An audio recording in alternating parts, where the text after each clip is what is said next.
آج جو ہے ہم لوگ پڑھتے ہیں مقامی حکومت۔ اس سے پیچھے ہم نے صوبائی حکومت کی تنظیم پڑھی تھی کہ جو ایک صوبے کے اندر حکومت ہوتی ہے اس کے اندر کون کون سے انتظامیہ کے اندر لوگ شامل ہوتے ہیں، اور آج ہم لوگ پڑھنے لگے ہیں مقامی حکومت۔ تو مقامی حکومت سے مراد ایسی حکومت ہے جس کی باغ ڈور مقامی لوگوں کے ہاتھ میں ہوتی ہے۔ وہی مقامی سطح کی پالیسیاں مرتب کرتے، منصوبے بناتے اور ان کو عملی جامہ پہناتے ہیں۔ مطلب کہ یہ صوبائی حکومت کے انڈر ہوتی ہے مقامی حکومت، ٹھیک ہے۔ تو صوبائی حکومت کی تنظیم کے اندر تو وہ ہے جو پورے صوبے کی پالیسیاں جو ہیں وہ بناتے ہیں، مرتب کرتے ہیں۔ تو اس کے بعد مقامی حکومت جو ہے، آپ اس کی مثال لے لیں، فار ایگزامپل ضلعی حکومت، ٹھیک ہے، ایک ضلع کی حکومت ہو سکتی ہے، ایک تحصیل کے اندر جو پالیسیاں مرتب کی جاتی ہیں وہ ہو سکتی ہیں، ٹھیک ہے، جو اپنی لوکل اور اپنی مقامی پالیسیاں بناتے ہیں۔ تو اس کا تاریخی پس منظر کیا ہے؟ پاکستان کے قیام سے قبل جنوبی ایشیا میں مقامی حکومتوں کا نظام وائسرائے لارڈ پن نے 1884 میں ایک ایکٹ کے ذریعے نافذ کیا۔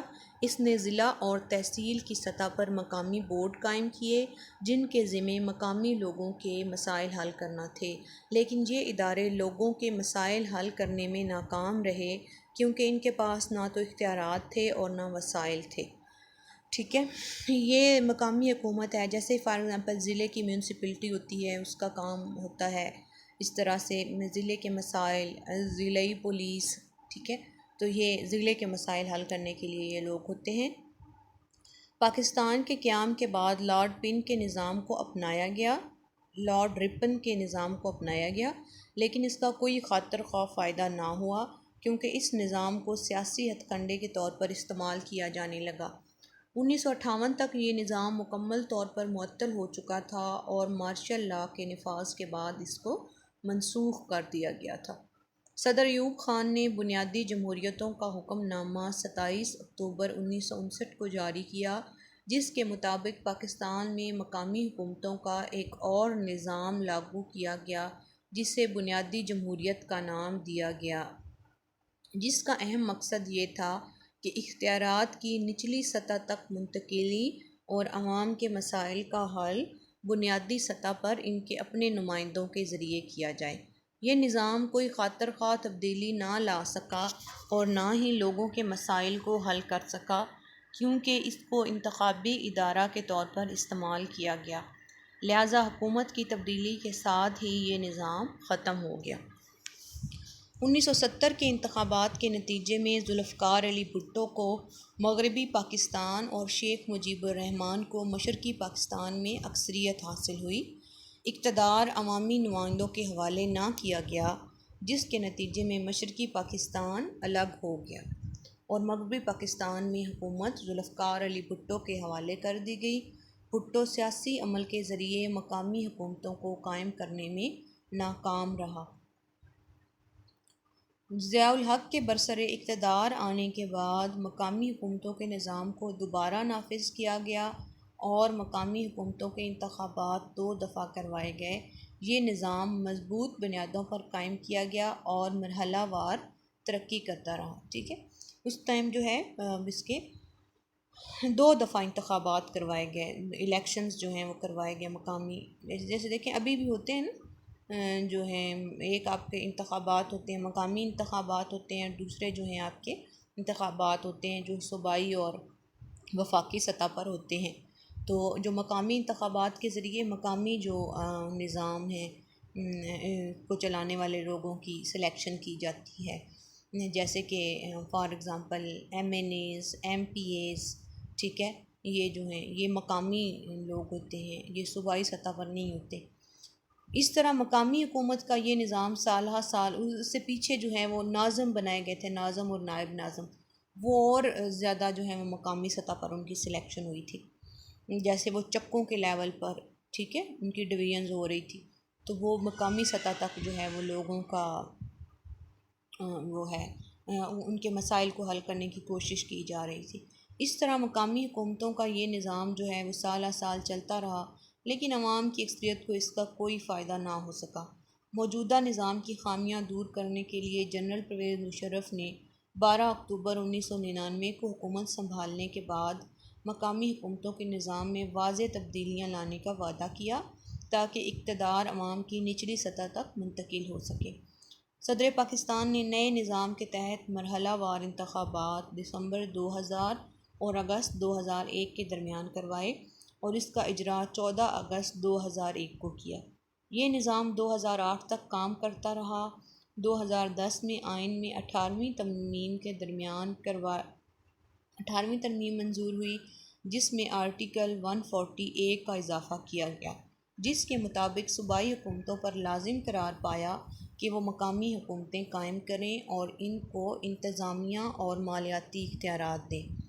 2013 میں تمام صوبائی حکومتوں نے مقامی حکومتوں کے قیام کے لیے ایکٹ پاس کیے، جن کے مطابق دیہی علاقے میں نظام 2 درجاتی ہے، جبکہ خیبر پختونخوا میں 3 درجاتی ہے، جس میں ضلعی حکومتیں اور یونین کی حکومتیں شامل ہیں، جبکہ شہری علاقے میں 3 درجاتی نظام ہے، جس میں میٹروپولیٹن کارپوریشن، میونسپل کارپوریشن اور میونسپل کمیٹیاں شامل ہیں۔ تفصیل جو ہے وہ ان کی یہ ہے۔ سب سے پہلے دیہی علاقے، ان کے اندر ایک ضلعی حکومت ہے۔ ضلعی حکومت چیئرمین، وائس چیئرمین، ضلع کونسل کے ارکان، چیف آفیسر اور تعلیم اور صحت کی اتھارٹیز پر مشتمل ہوتی ہے۔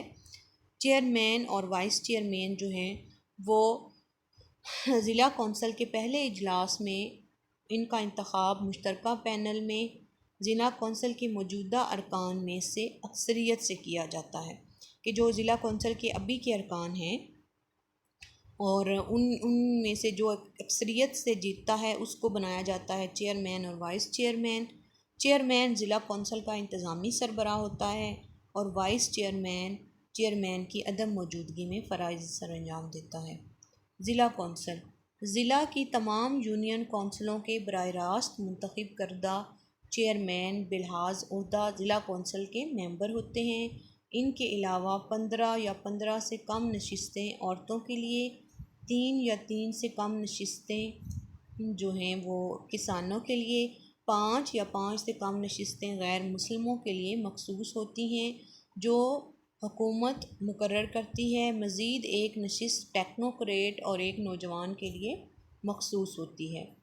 اس کے بعد چیف آفیسر جو ہے یہ ایک سرکاری ملازم ہوتا ہے، ضلع کے تمام محکموں کی نگرانی کرتا ہے، ان کے درمیان میں رابطے قائم رکھتا ہے اور ترقیاتی منصوبوں کی نگرانی بھی کرتا ہے۔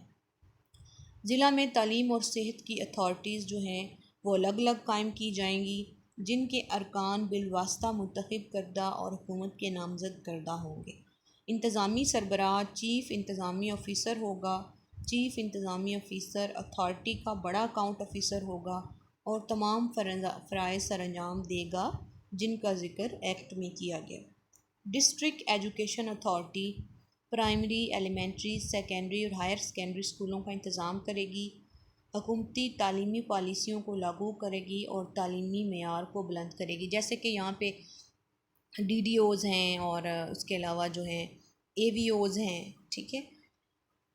تو یہ جو ہیں deputy district officer education officer ہوتے ہیں نا، ڈپٹی ڈسٹرکٹ ایجوکیشن آفیسر یہ ڈی ڈی اوز ہوتے ہیں اور ڈی اوز ہوتے ہیں، ڈپٹی ڈی ڈی اوز ہوتے ہیں۔ ڈسٹرکٹ ہیلتھ اتھارٹی پرائمری اور سیکنڈری صحت کی سہولیات کا انتظام کرے گی، اتھارٹی کا بجٹ منظور کرے گی اور اداروں کے لیے فنڈ منظور کرے گی۔ Union council chairman, vice chairman اور 6 جنرل کونسل پر مشتمل ہوتی ہے، جن کا انتخاب مذکورہ یونین کونسل کے عوام براہ راست پنجاب، بلوچستان اور سندھ میں 4 سال کے لیے اور خیبر پختونخوا میں 3 سال کے لیے کرتے ہیں۔ ان کے علاوہ 2 عورتوں کے لیے اور ایک کسانوں، نوجوانوں اور غیر مسلموں کے نشستیں مخصوص ہوتی ہیں۔ چیئرمین یونین کونسل کا سربراہ ہوتا ہے، اس کی غیر موجودگی میں وائس چیئرمین فرائض سر انجام دیتا ہے۔ یہ ہمارے پاس ہے جو مقامی حکومت دیہی علاقے کے اندر مقامی حکومت کس طرح سے ہوتی ہے، یہ وہ ہم نے پڑھی ہے، ٹھیک ہے۔ مقامی حکومت کیا ہے، اس کا تاریخی پس منظر کیا ہے، اور دیہی علاقے کے اندر مقامی حکومت کیا ہوتی ہے، باقی شہری علاقے کے اندر جو ہے وہ انشاءاللہ ہم اگلی کلاس کے اندر پڑھیں گے. ٹھیک ہے.